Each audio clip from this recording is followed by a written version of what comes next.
This is going to be a start of a series where I go over certain genocide denial talking points and debunk them one by one. I'm starting this series off debunking Holocaust denial, which is prominent among alt-right communities. This video is going to cover common talking points that seem so obviously stupid and wrong even at first glance, but for some reason people still believe it. This talking point is false for a number of reasons. For one, the 6 million statistic comes from census reports coming from German and Axis powers archives as well as post-war investigations to get these statistics, according to the United Nations Holocaust Memorial Museum. They said that to accurately estimate the extent of human losses, scholars, Jewish organizations, and governmental agencies since the 1940s have relied on a variety of different records, such as census reports, captured German and Axis archives, and post-war investigations to compile these statistics. As more documents come to light or as scholars arrive at a more precise understanding of the Holocaust, estimates of human loss may change. The single most important thing to keep in mind when attempting to document numbers of victims of the Holocaust is that no one master list of those who perished exists anywhere in the world. What follow are the current best estimates of civilians and captured soldiers killed by the Nazi regime and its collaborators. These estimates are calculated from wartime reports generated by those who implemented Nazi population policy and post-war demographic studies on population loss during World War II. The reason why we don't have a comprehensive 100% number on how many Jews died in the Holocaust is because the Nazi regime did everything in its power when it realized they were going to lose the war to hide the evidence. The US HMM states there is no single wartime document that contains the above cited estimates of Jewish deaths. There are three obvious and interrelated reasons for the lack of a single document. 1. Compilation of comprehensive statistics of Jews killed by German and other Axis authorities began in 1942 and 1943. It broke down during the last year and a half of the war. Beginning in 1943, as it became clear they would lose the war, the Germans and their Axis partners destroyed much of the existing documentation. They also destroyed physical evidence of the mass murder. No personnel were available or inclined to count Jewish deaths until the very end of the World War II and the Nazi regime. Hence, total estimates are calculated only after the end of the war and are based on demographic loss data in the documents of the perpetrators. Though fragmentary, these sources provide essential figures from which to make calculations. Only one comprehensive statistical study conducted on behalf of the SS chief Heinrich Himmler survived the war. A copy was among the records captured by the US Army in 1945. Likewise, several regional compilations of such gruesome data were among the records captured by the US, British, and Soviet forces after World War II. The United States, Great Britain, and the Soviet Union have used most of these documents at one time or another as exhibits in criminal or civil proceedings against Nazi offenders. First of all, Zyklon B absolutely can be used to kill people. To say otherwise would just be demonstrably incorrect, according to ThoughtCo. Secondly, Zyklon B must be used in higher concentrations to kill lice than to kill humans.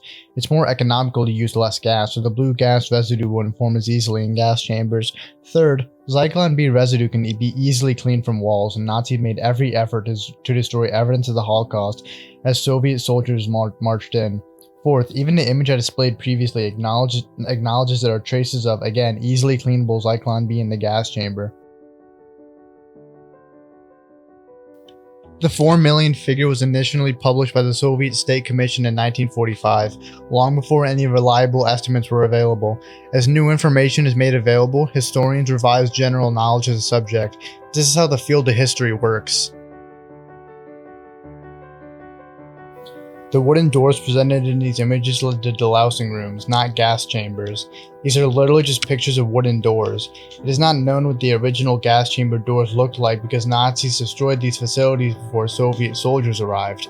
This door, however, was found in the building yard of Auschwitz and is believed to be the kind used in their gas chambers. The door may have been destroyed, but the receipts for those doors were not. This receipt calls for an order on June 6, 1943 concerning the delivery of a gas-tight door 100 cm by 192 cm for Cellar 1 Crematorium 3, to be produced to the identical pattern and dimensions as the cellar door of Crematorium 2, which is situated opposite with peepholes of double 8mm glass with rubber sealing strip and frame. It takes 1 to 5 hours to cremate a civilian body at a professional service. It takes far less time to cremate a body in an industrial furnace when speed takes priority over cleanliness and decency. Also, Holocaust victims were not cremated one at a time. Toff and Sons, the makers of the Auschwitz crematoriums, claimed their units could handle 4 to 6 bodies an hour. The bodies were, quote, sorted according to their combustibility, for the bodies of the well-nourished were to help burn the emaciated. Under the direction of the capos, the bearers began sorting the dead into 4 stacks. The largest consisted mainly of strong men. The next in size of women, then came children, and lastly a stack of dead Mussulmans, emancipated and nothing but skin and bones. This technique was called express work, a designation thought up by the Kommando Führers, and originating from experiments carried out in Crematorium 5 in the autumn of 1943. The purpose of these experiments was to find a way of saving coke.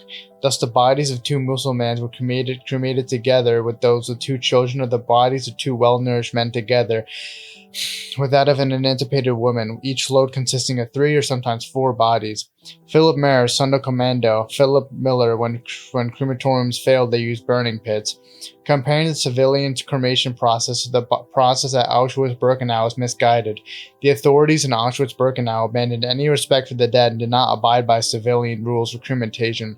They burned multiple bodies at one time, continuously pushing in more to keep the fires hot. The Red Cross inspectors were not allowed to visit the parts of the camp intended for genocide, and they had Nazis prepare their camp for scrutiny, deporting the near dead and sanitizing the presented facilities. SS Untersturmführer Hans Munch says the following, quote, I repeatedly witnessed guided tours of civilians and also of commissions of the Red Cross and other parties within the camp, and I was able to ascertain that the camp leadership arranged it masterfully to conduct these guided tours in such a way that the people being guided around did not see anything about inhumane treatment. The main camp was shown only, and in this main camp there were so-called show blocks, particularly Block 13, that were especially prepared for such guided tours and that were equipped like a normal soldier's barracks with beds that had sheets on them and well-functioning washrooms. Additionally, that letter tally in camp deaths is attributable to the International Tracing Service, not the Red Cross. They tally estimates, not records, and are not historically relevant. According to fullfact.org, the documentation from 1979 shows the number of death certificates that have been issued for prisoners in 13 Nazi concentration camps. The number of death certificates represents only a fraction of the total toll for various reasons. They say the following. The International Committee of the Red Cross, ICRC, told us, quote, the ICRC accepts the Holocaust as fact and does not dispute in any way the official number of lives that were lost. Number of death certificates is not at all an accurate measure to determine total deaths, as they were very rarely given for numerous reasons. Firstly, records were not necessarily kept for each prisoner, the ICRC told us. Those who were sent straight to their deaths at concentration camps were not registered at all. Also, camps were not the only place of Nazi mass murder during the war. Many were shot by Nazi mobile SS and police units. Secondly, where camp records were initially kept, much was destroyed in the lead up to the liberation at the end of the war, in order to cover up proof of the crimes committed. Where records still exist, the death certificates issued by the Special Registry Office only relate to a small number of camps. The 1979 documents list 13 camps. The ITS told us that there were well over 1,200 sites of imprisonment and murder throughout Nazi Europe. For these and other reasons, the number of death certificates issued in no way resembles the total number of people murdered in the Holocaust. No single data source holds an authoritative estimate for the number of Jews murdered during the Holocaust, but 6 million is an accepted rough estimate. This does not include non-Jews systematically murdered during the Holocaust, such as Roma and disabled people.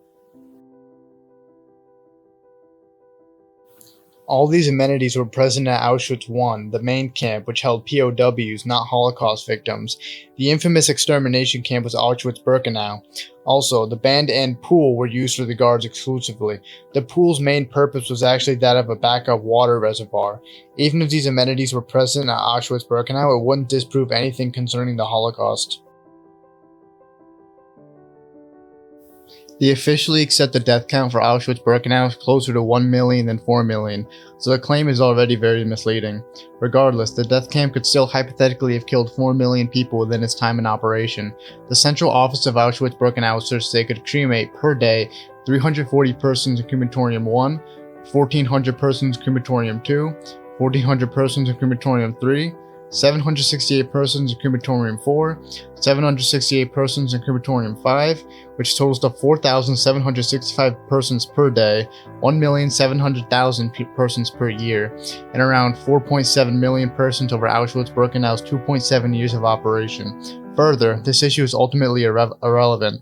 When the oven's daily capacities were exceeded, bodies were burned in open-air pits.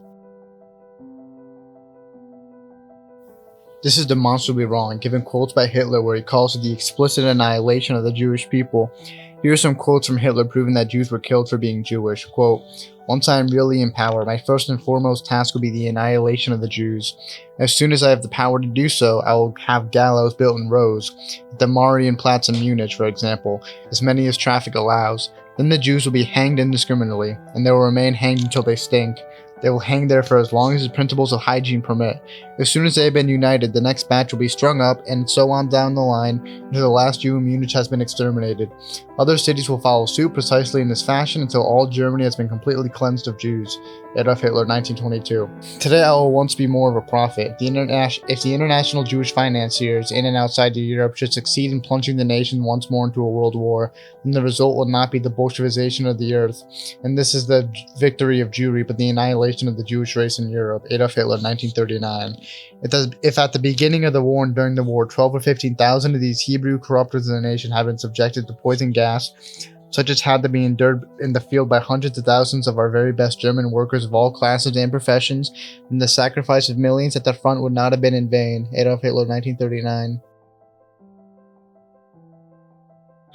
This is a complete misquoting of Simon Weisenthal. Weisenthal's 1975 letter to the editor said, "Because there were no extermination camps on German soil, the neo-Nazis are using this as proof that these crimes did not happen."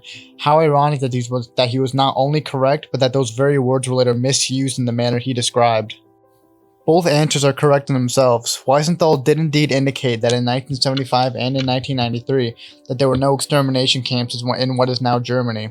Innocuous as the change seems, it does lead the reader to assume that the most recent statement is some kind of admission that the Holocaust was much more limited than has been maintained and that the truth is finally coming out. Statements like Weisenthal's are in fact the basis upon which deniers claim that their pressure is forcing the truth out of reluctant historians.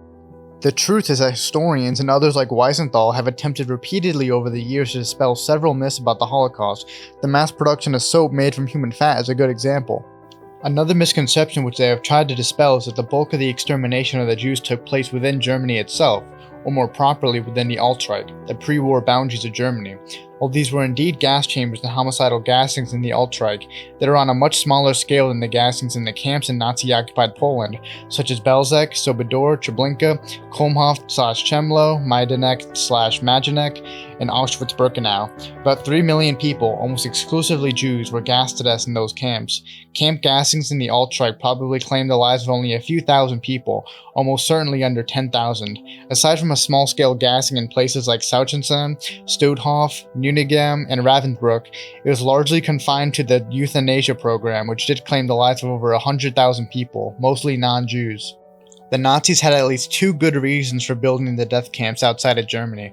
First, they were easier to conceal from the German people. Given the chaotic wartime conditions in the territories surrounding the Altreich, they were easier to conceal in general. Second, the vast majority of murdered Jews came from the conquered territory to the east and south. Why go to extra trouble to ship them back to Germany? What is not given any recognition by the deniers is that the latest admission by Weisenthal is exactly what respectable historians have been saying for the past 45 years, stating perhaps with the Munich-based Institute for Contemporary History in 1950. This selectivity amounts to nothing less than lying by omission and innuendo. I have already went over Hitler's own words against the Jewish people, and this point does not even debunk the Holocaust. Yes, other groups were also killed, but that doesn't mean it just didn't happen or that Jews were not also killed. The Nazis hated many other groups. I hope I have adequately addressed all common Holocaust denial talking points and explained why they are false. I hope you have all enjoyed this video, and I will see you all in the next video.